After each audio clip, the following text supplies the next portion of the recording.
Guys, no fancy intros this week. I've got a major house remodel going on, so we'll just jump right in. Okay, guys, we're back here at the bench. What we're going to do here is we're going to look at getting these new charge weights set up. What we've decided to do this time around is we're going to try the H4831SCs. I'm introducing the Berger 205 Elite Hunters into the mix. What I did after some research is we've determined our max charge weight is going to be approximately 69.0. There wasn't an exact, like Berger recommended range for the 4831. So what I did is I took some 208s and looked them up on several different sites and came up with 69.0 as our max charge weight. So we'll load those from 66.3 all the way to 69.0 in 0.3 grain increments. And we'll go shoot these and take a look at what those look like. The other thing that we're going to do is we're going to shoot our Nosler 190 Accubond long ranges, also with the H4831. All the specs are going to be the same on that. On both of these bullets, both the Berger and the Nosler, we're loading these to magazine length, so these should fit in the magazine. This one we have some good data on, so 72.5 grains of 4831SC will be our max charge weight. We'll be loading from 69.8 to 72.5 in 0.3 grain increments. So I'm going to get these loaded up. We're not going to look at the load process, but I'll get them loaded up. And the next time you'll see me will be on the shooting bench, and we'll take a look and see what we do here. Now, one thing I'm going to do different this time around that I didn't do last time, I'm actually recording all the footage of the shots hitting the target. My idea is that we're going to take this back and take a look and see kind of where the where it's grouping the best. And what I'm hoping is that you'll be able to see where it's grouping the best will match with some of these accuracy nodes, so or velocity nodes. So I'll explain that more once we get this done. We'll see if it works out. I have no clue. So I'll be right back, and we'll be on the bench out at the shooting range. Hey guys, welcome back to Ring Still TV. We're down on the range and we're getting ready to shoot these loads. We're going to shoot the Nosler Accubond long range, the 190s, and the Berger 205 Elite Hunters. So here we go. We're going to start with these Accubond long ranges. We're going to shoot at the left target.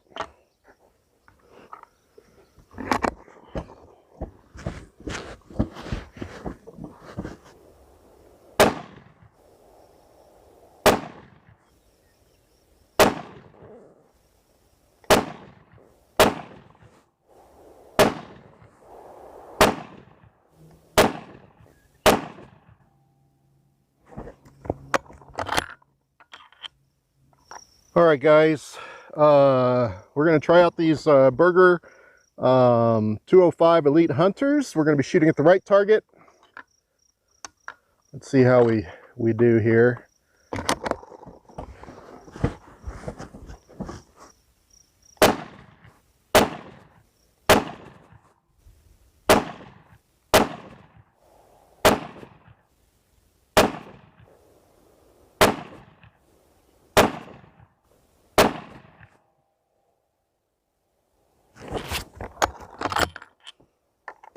All right, guys,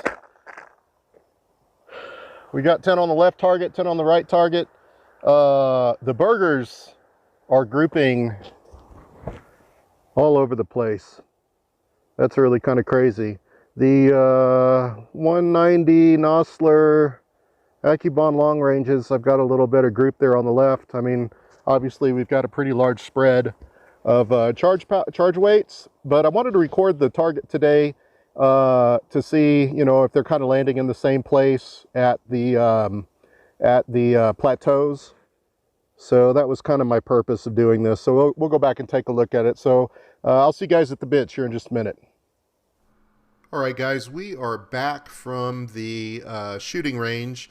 We have just shot both the 190 Accubond long ranges and the Berger Elite 205s with the 4831SC Hodgdon powder. And so what I wanted to do this time that was a little bit different is I wanted to actually pull up all the shots from the Saturday load development and see kind of where that bullet spread, where everything kind of plots out. And my thought was, if I can find something that looks like it is grouping over 2 or 3 different charge weights, maybe we would find that matching the velocity nodes also. So let's call a group in here a accuracy node for the barrel, and then another one for a velocity node. And my plan is, if I can find an accuracy node for the barrel where things are kind of landing in the same spot, and if that matches up with the velocity node on the Satterley test, then that's the one I'm going to kind of go after and see if we can find some accuracy there. So that's kind of what I'm thinking. I don't know if it's going to work out or not, guys. This is all new to me. So if we look here, this is our Nosler Accubond long range target, and this was all our charge weights, all 10 of our charge weights. Actually, there's only 9 on this. The very first one kind of I didn't have the scope adjusted correctly, so it kind of flew off. I'm not even going to worry about that one. So this is shots 2 through 10 here that you're looking at, and you can see here that you know, it looks like we got about 3 right here that are shooting kind of in the same plane. And so what I thought I'd do is we would go take a look at these, and let me pull up the next piece. Hold on real quick. Okay guys, here's that same target. What I did is I just marked out all the shots. Here's shot 2, shot 3, shot 4, 5, here's 6, 7, 8. And the plan was to kind of look to see where we might have a node. And as I look at this, I see kind of, you know, 3 bullets that are kind of falling in the same place. And my thought was that, hey, maybe that's a harmonic of the barrel where it's shooting the best. Early on in my load development, when I was doing ladder testing, I would shoot at like 200 or 300 yards and shoot different charge weights, and then if I found like 3 or 4 charge weights that kind of landed in the same place, then that's where I would kind of go after those and do a traditional load test. So I thought, well, why not kind of do the same thing with Satterley, where I'm recording these anyway, so I know which shots are which. So I wanted to see if this lined up. So to me, looking at this, it looks like these kind of 3 right here are doing good. So I want to see if either 4, 5, or 10, the shots 4, 5, or 10 ended up on our spreadsheet as a node. So what I'm going to do now is pull up the spreadsheet for the Nosler Accubond long ranges. I put in all the velocities in here, and there's a node here, it looks like between 3 and 4. You can see this kind of flat spot. Well, 4 was one of those that was in that good group area. So I think what I want to do is I want to load up this 70.7 right here and give that a try and just kind of see what it does. We can maybe back that down to 70.5 or 70.6 and see if that does something. But as I look at this this group here, what I see to me is I see, you know, 4, 5, and 10 are kind of shooting in the same place. You can say the same for 7 and 8 and possibly even 3 and 6, but you know, I'm looking for the most that are shooting in the same spot. This is kind of where it's saying the center is. So 4, 5, and 10. 7 and 8, I looked at those two, and they kind of fall. There's not really a node here at all. So I'm not wanting to, and there's quite a bit. There's like, you know, 20 something or 30 feet per second difference between 7 and 8. And so because that's not in the node, I'm going to ignore those. So the only one from this photo that I can see is shot number 4 would be falling into a node, and is kind of into this same also accuracy node when I plot all this out. So the plan will be is we're going to take the Nosler Accubond long ranges, and I'm going to shoot, I've only got 4 bullets left of these Nosler Accubond long ranges. I've been shooting a bunch here lately and looking at different things, so I've only got 4 to try out. So we'll do that and see what happens. So we'll go shoot these. I'll load these up and we'll go shoot these in our next groups. The other one that we wanted to take a look at will be the results from our Berger 205 Elite Hunters. And you can see this one's kind of all over the place, but right here there's like a little group and this is shot 2, shot 3, and shot 10. Everything else is really spread out. It's also relatively close to where the center is, and this is a weighted center. It's weighted based on how many fall into an area. And so it's showing like bullets 2 and 3 might actually be in a node with 10. So I wanted to go take a look and see if there was something going on there. This is the Berger Elite 205s, and 2 and 3 is this one and this one. And there is a plateau there, and they fell into a node. In fact, you can see here there's only 4 feet per second difference between these two. So I wonder if we've got something going on there. So I think what I'm going to do is I'm going to load up 66.9, number 3 here. 10's up here, and we might go back and take a look at this one, but I'm going to load up 66.9 and just see what kind of group we can get there. That's a clear velocity node, and also based on what I'm seeing on the shot groups, we're also seeing it as an air accuracy node, potentially with a barrel shooting these in the same place. So I'm going to go load these up. Next place you'll see me is on the range, and we'll go shoot these and see what that looks like. All right, guys, welcome back. We're back down on the range. What we're going to do here is shoot a couple 5-shot groups. First, we're going to shoot our Berger 205 Elite Hunters, and we're going to be shooting these at the left target. I do not have the Magneto speed on right now. I'm just testing for groups.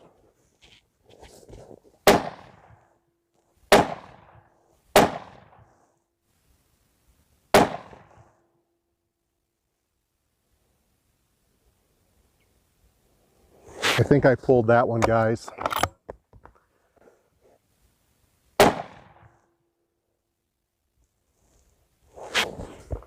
Okay, that's 5 shots there. I pulled one right. I'm certain of it. I felt it when I pulled the trigger. That's a pretty good group down there. We're definitely under an inch, 0.75 if you take the flyer out. For sure. I don't know what it is, but we'll take a look at it. Let's let the barrel cool here for a few minutes, and then we'll shoot these 190 Accubond long ranges.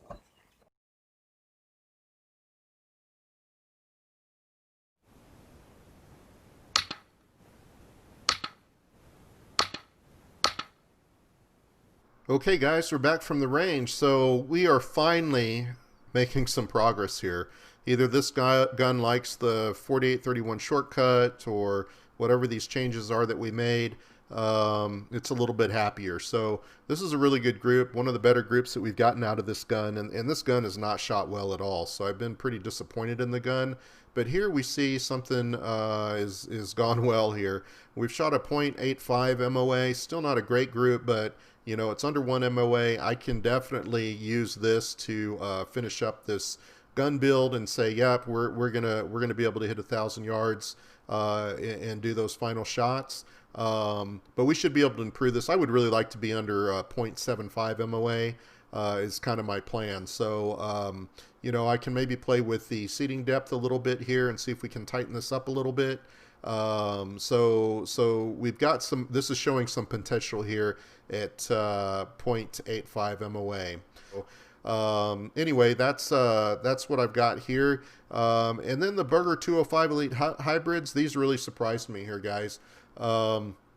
This shot a 0.51 MOA. This is the best group that we've gotten out of this gun. Guys, this is a flyer. I pulled this one so bad. I knew it when I pulled the trigger. I was looking at it when I was looking through the scope. I cannot count this bullet because this was all me. It's shooter error. I have not been pulling the trigger very good here recently. I haven't had a lot of time to shoot, so I think that's part of it. Guys, this was a flyer. It was a called flyer when I pulled the trigger, so I'm not going to count it as part of it. But here's a 4-shot group that it ended up 0.51 MOA. So that's looking pretty promising. Give me 1 second. I'll be right back.